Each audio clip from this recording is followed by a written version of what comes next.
Hi everyone, my name is Doyen and thank you for watching today. So if this is your first time watching, welcome, and if this is not your first time watching, welcome back.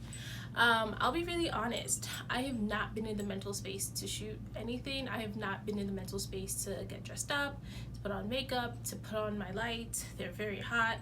I just have not been in the space. Specifically as a Black woman, it has been overwhelming.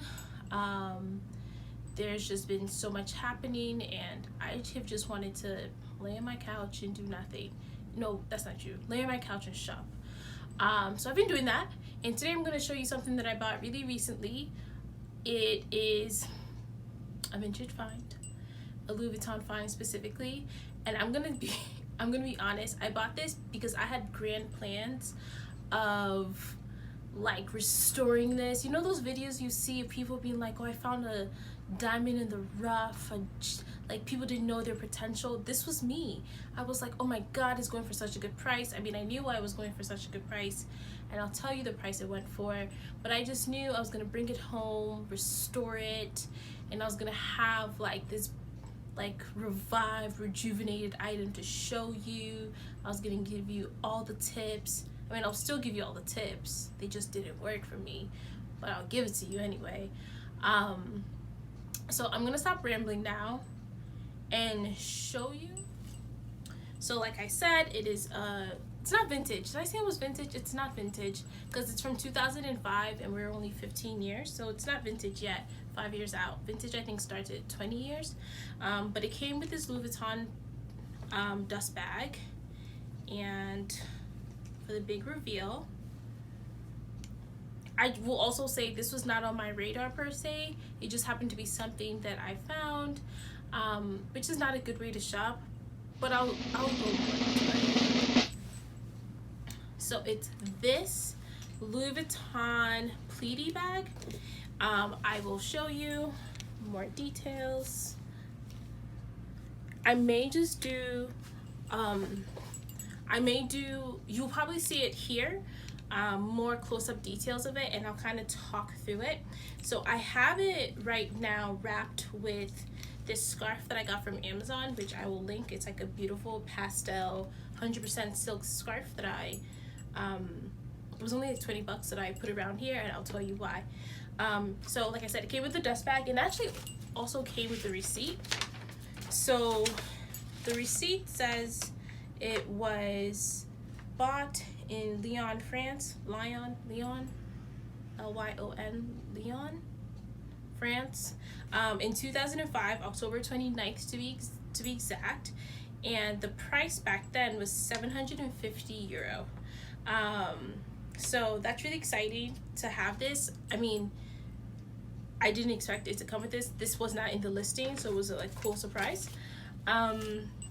So I'm sure you're all wanting to know how much it cost. Oh no, this was, y'all, this was under $400. This was $360 something dollars. So I got this on Vestiaire Collective. So if you're not familiar with Vestiaire Collective, they sell tons of pre-owned, brand new I think too, luxury items. But what is really cool about the site is that for some items, individuals who are sellers will allow you to kind of make an offer. So they'll have like the specific price that they want you to buy it at, but then you have the option to make an offer. I'm never, like, I like to barter like on a daily basis. Like if we can go to the grocery store and like barter for everything, I would. So it's like actually really fun to me to see like how low will this person go. So on Vestiaire, when you place, like when you make an offer, the person can counter offer, and you kind of go back and forth. What's really cool too is that even if you make an offer, you don't have an obligation to purchase, versus if you ever shopped on, what is it, Poshmark.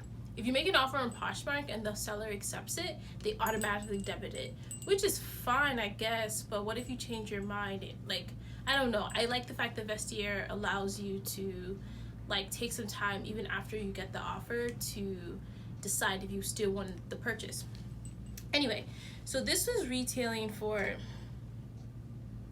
feel like she had it for like 5 or 6 something.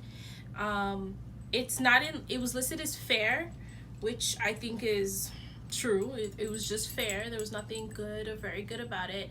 Vestiaire has like, I think, new, very good, good, and then fair. This was listed as fair, and I think that was completely appropriate. But I was like, I wonder how much she would take. That's less. And I think I just put in like a $300 something offer. I think I put like $340 something, and she accepted within like 2 hours, and I was so surprised. I was like, oh, bet, like this woman doesn't know what she's talking about.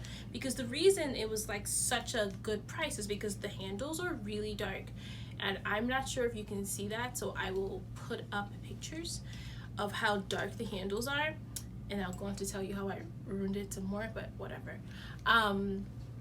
And so I bought it. I think it was $20 for shipping. That's how I got to like the $360. So it came here. It's awesome. So just kind of going through the bag. So it opens like this little clutch in the front that you press down. It's like a wide open thing. It has these buttons. I guess you can make it even wider, but I don't know why you would do that. It's lined in like this yellow micro fleece. There's a specific name for this at Louis Vuitton, and I will probably put it here so I don't look like a loser. But anyway, it's like just like an open hole. It's really, it's obviously a small bag, but you can clearly tell that it's gonna fit a lot because it's like, it's not structured. It's like a fabric, so like you can probably stuff this with so much things. The buckle does have definitely some wear on it, like it's already tarnished, like some of the gold is already coming off, but I'm not fazed by that at all. So what happened here? So like I said in the beginning, I was gonna have this be a whole like how I fixed up this $300 purse and made it worth so much more. So if you go on the internet and you look up how to clean Louis Vuitton Vestiaire, so many people have so many things they recommend, like soap and water because it's untreated leather. People recommend leather cleaners, leather conditioners. Some people online recommend saddle soap. The really risky people recommend what's it called? Mr. Clean, the magic eraser.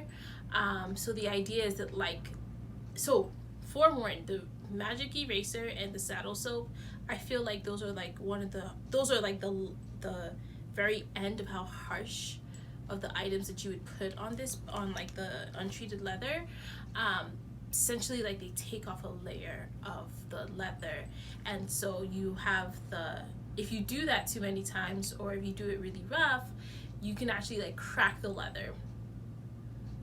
FYI, I did that. Yo, I sure did crack this leather, but it's okay. It's still a look. No one will ever know unless I show them. Like I'm gonna show it to you guys right now, so you don't do what I did. So anyway, so I bought all the things. So first, people will tell you to wipe it down. You can use water, soap and water, baby wipes. I got baby wipes. Baby wipes, Pampers. They're sensitive, they're alcohol free. I looked for, you wipe it down first, because the idea is that when you get it and it has this like really dark handle, people will tell you on the internet it is just dirt a lot of the time. And I was like, yes, this is just dirt. So you get the wipes to start off. All right, cool then. And then they'll tell you, you want to get a leather cleaner. You want to get a leather cleaner or like a leather conditioner. I was like, all right, cool, bet. I have those too. So I have this one, which I've had for years. To be honest, I would not recommend this at all. I had used this first and it was not it. I will put up on the side, I like try to make a video of me doing what I was doing, but actually it may not even be worth it for me to put up the video. I'm not gonna show you guys because don't do what I did. Everything I did was bad. But anyway, this leather lotion, I wouldn't recommend it for like your designer item at all, to be honest.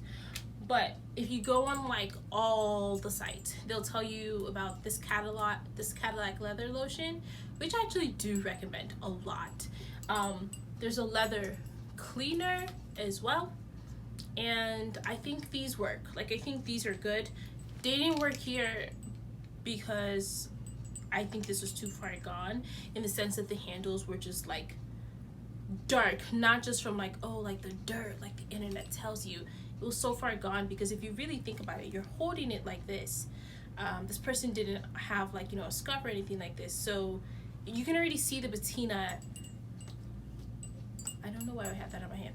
You can already see the patina on this. So if this is already this far dark and like you're not constantly handling this, it's not out the norm that this handle would be like really much darker, because your oils are literally like on this. This is how you're gonna carry it.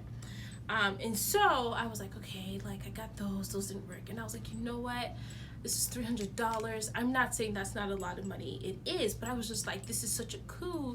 If I'm able to restore this, and by using like the magic eraser, so even though it's gonna like, you know, take off the initial layer, I'll like do so much conditioning of this. Yeah. Literally just don't do what I did, y'all. I used that magic eraser. I'm not even gonna put up a picture of what I did again. Just don't do it. And I put it on here and I was like, oh, like I think it's working. No, all it did was like just dry this out tremendously. And so like I'm looking at this now, and I will put like what I see on the side right now. This is very cracked. I think that this is going to be a bag that needs a lot of like just constant, like if I wear it, it's almost like I'm gonna have to prep it. Like, you know how you prep your hair? Like, well, I prep my hair. You know how like you deep condition your hair? This bag is gonna have to be deep conditioned before I use it. Alternatively, I can just buy the same scarf, put it on the back, and then I don't have to deal with that. But I kind of like it just the front with a scarf on it. Let me know what you guys think. But other than that, to be honest, would I buy this again for $300? Yes, I would. Even though everything I did to it probably makes it worth far less now, I would buy it. And that's because, in case you didn't know, denim is in, and it's always been in for the spring and summer. We're in summer now. And I like the idea of like a bag that is different, and this is definitely different. You're not gonna see these. I will link a bunch of what I found. If you look for this on like the regular schmegular internet, they come up at such, in my opinion, price points that make no sense. Like I've seen this on Fashion File last week for around like $1,100. It's cute and all, but this is not worth $1,100. I'm gonna just tell you this right now. This is literally denim with some Louis Vuitton on it. It's not that deep. But for like $600, I think it's worth it. For $300 something that I got it for, yeah, this is about to be a look. I have it in my mind to wear this like with an all denim look. I'm not sure if that's gonna be too much, like circa Britney Spears and Justin Timberlake of like 2000 and whatever year, or it could just be like fashion. I'm not sure. I'm gonna let y'all know if I do it or not. But this is my new purchase. Let me know what your thoughts are. Would you buy this? I'm gonna ask if you have any any tricks or tips for how to like restore the leather that I've cracked. Let me know. I'll read them, but I'm not that passionate on fixing it because I think it's okay. I think this is just really cute. I don't think there's anything you can do to necessarily fix the cracked aspect of the leather, but if you have better conditioners that I can use that are just gonna like get this like a really good deep condition, let me know. If you really like this video, please like and subscribe, and until next time, bye.